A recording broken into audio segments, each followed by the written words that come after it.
Mixing with Mike mixing tip: how to approach mix bus compression. This is something that is that very confusing to a lot of people, and I think quite often I think people kind of go to it too soon in their workflow or in their work process. And I wanted to show you a couple of ideas from some classic bus compressors. One is the SSL bus compressor, and so this is a mix that was primarily done with Neve components, and so what I'm going to do here is I'm just going to show you like a quick setup, and in my general approach to most mixing. This is kind of to me, the mix bus compressor is more or less touching up or pulling together or making a whole mix kind of pump and breathe. So I'm not the typical like crush the mix bus compressor kind of guy. Some people are really like that, and sometimes it's very appropriate and cool. This is very much, especially like with the solid state logic compressor, this is kind of very much like if you're a real heavy-handed like Chris Lord-Alge kind of follower with that, he'll do this really heavy thing where he hits the mix bus compressor really, really hard, and I can hear that sound in it. But to me, like most bus compressors are most effective when they're actually doing very little, but it's this subtle breathing, pumping movement that's musical. It's like taking everything that you've done and just pulling it together just a little bit and kind of making it all just kind of gel and breathe together. That's kind of my approach. So the general way that I do this is by slowing down the attack and applying a fast release. So by slowing down the attack, we're allowing the initial transient to kick through.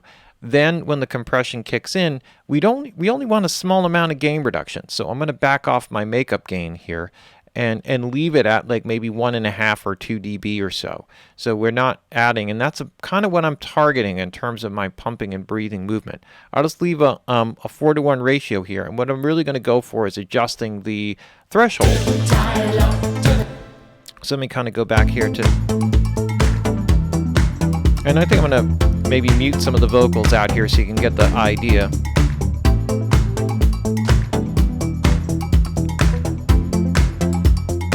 And this is kind of what I'm looking for here. This is without it.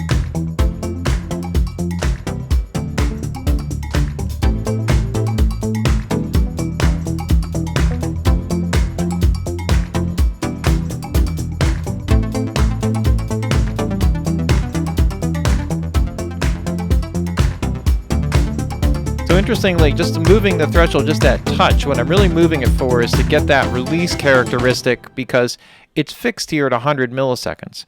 But I can make it kind of take longer or shorter based off of where I set the threshold. So based off of the attack time, if I set the threshold up or down, that will determine how much of the signal passes above threshold.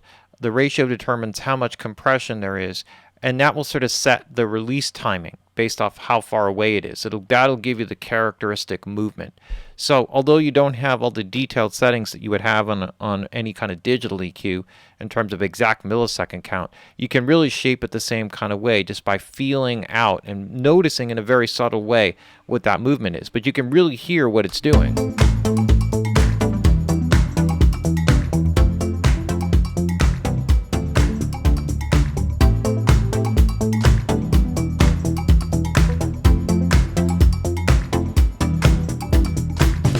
The idea of having the slow attack, though, is it allows that transient, that kick, to pop through, and that's where the loudness comes from. It's almost like you're exaggerating the attacks of the beat, and then the release movement is a musical value that kind of pulls it back and resets it, and then you kind of get this engine that really kind of pops and moves along. So this is like a classic way that you would use like an SSL bus compressor. The Neve vComp has a different sweet spot to it, so it generally doesn't sound as good. Like if I'm just going to leave, this is the sort of setting that I have, but I'm going to go to a separate setup here and try to do a very light kind of compression. And it's almost impossible to do to get that same kind of movement.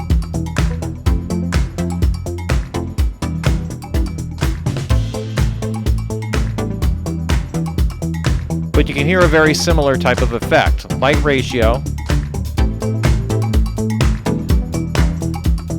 I'm going to go to lighter ratio just to kind of get that same kind of pumping movement. Let's just see if I can get this.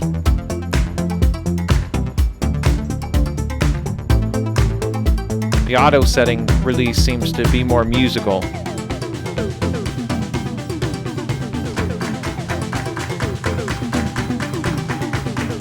So the idea here is a very similar one, just a subtle pumping and breathing movement. The comparison to this, which I find to be more the sweet spot of the Neve, is getting in a little bit deeper with the compression.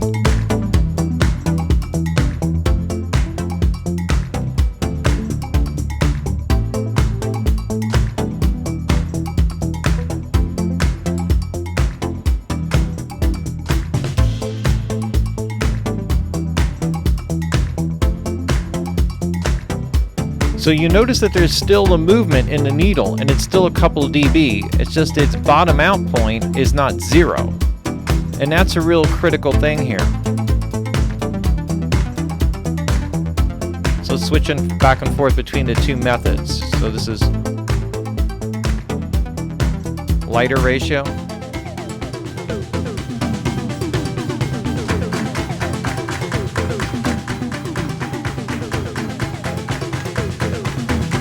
It's almost unfair with the gain. Start from the beginning there.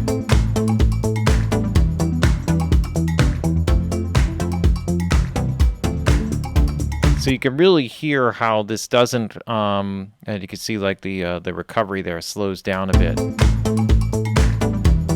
This is where it may be better to go to the actual release time here and adjust my threshold. It doesn't quite pump the same way, though, as the auto setting here.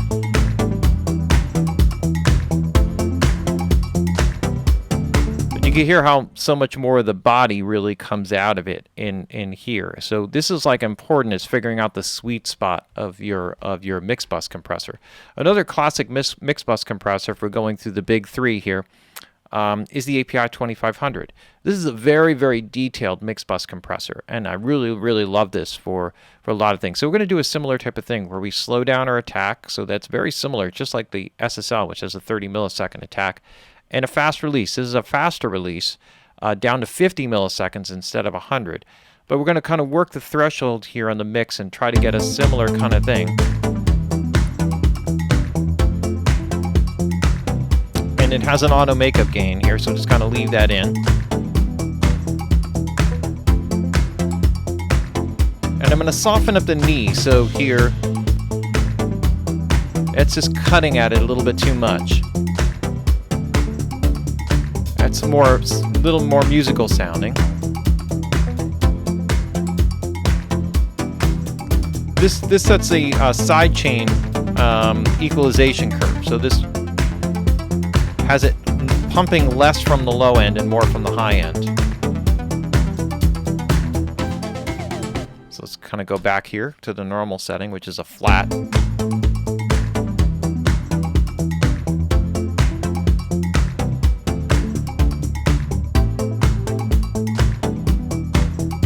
So although it's lower in level, and I'm going to increase my threshold here,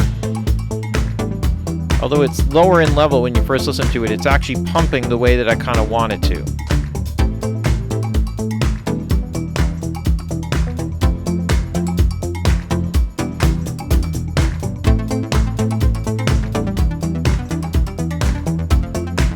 And then I can use the feedback, feed forward style compression here.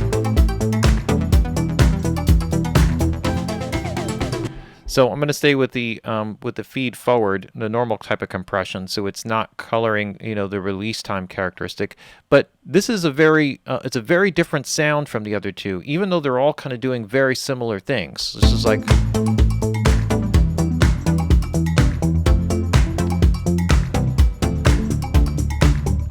And what I'm going to do here is I'm going to actually call up the individual plugins, and we're just going to kind of do an ABC here.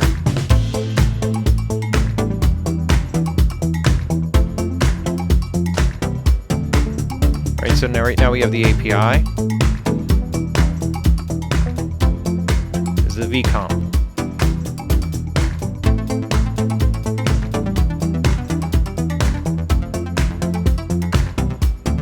And the SSL.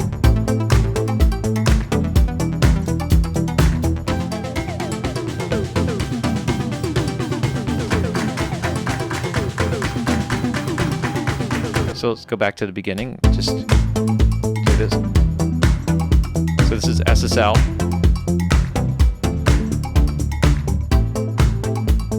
vComp.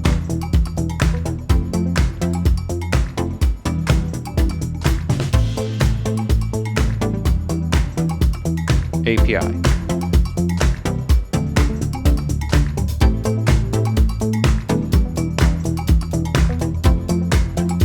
SSL.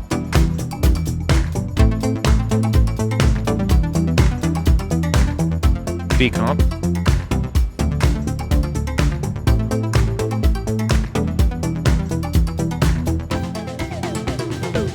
And API, sort of got bludgeoned there at the end. So what's really cool is they all have a subtle different character, even though they're doing very much the same type of thing. And that's kind of, so it's kind of cool. The vComp is a little bit warmer sounding, softer. But it might be just a touch low on the makeup gain here. The SSL has a more aggressive VCA sound. The API is a little bit more of a musical, cleaner VCA type of sound. So each one has its kind of own character, but the whole idea is that without any of these, you can get an idea of what it actually adds in. So I'll just kind of do that in and out with each of them.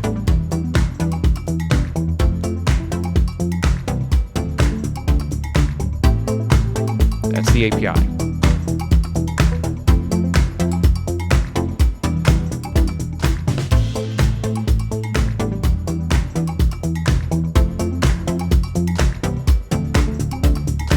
All right, so you're getting that character. Now let's go to the vComp here and get that sound. I'm just going to bring up this just a touch.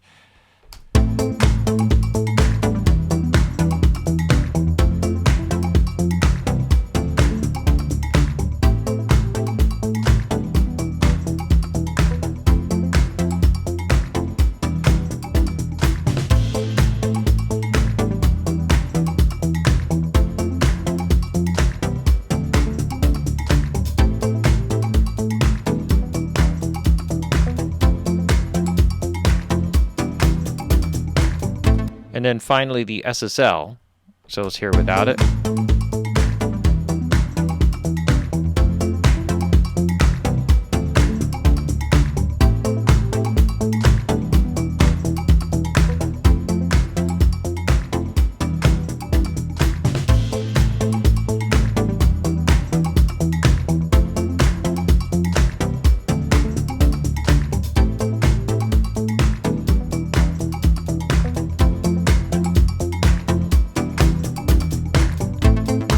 So it's really cool because each one has its own unique character, but what the global perspective of this is, and looking at the overall thing, is the subtle pumping and breathing movement just adds a life and a liveliness to the sound, that to the mix. And it's one of those things that this type of approach to compression you want to put on after everything is really done, like really get your mix sounding as amazing as possible. And when you throw this on, it just like butter, really pulls everything together like an amazing way.